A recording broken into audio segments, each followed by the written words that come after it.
yóò fún Ọlọ́run fún gbogbo oore rẹ̀ sí wa. A ó fayọ̀ rántí orúkọ rẹ̀. A ó sì fi ìyìn rẹ̀ hàn.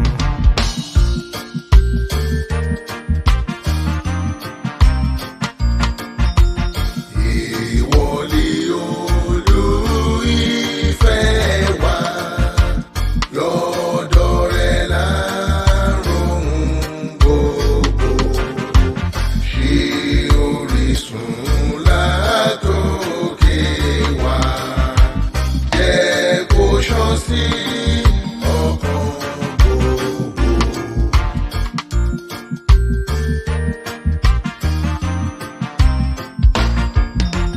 Bẹ́ẹ̀ la ó kéde agbára rẹ̀, àtòrọ̀fẹ́ rẹ̀ fẹ́lẹ́ṣẹ̀.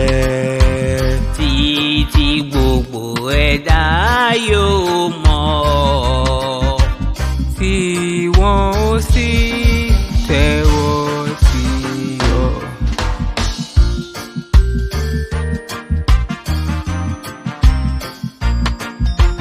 Ṣílẹ̀kùn sílẹ̀ fún iṣẹ́ rẹ̀, káyé àtèṣù kí ó lè ṣe.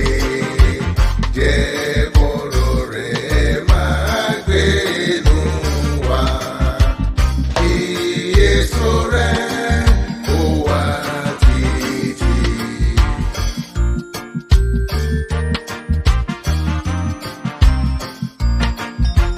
Bùkún èso àfúrúgbìn,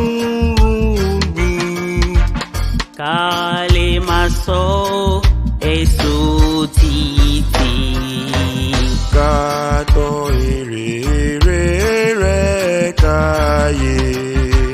Àti òtítọ́ rẹ̀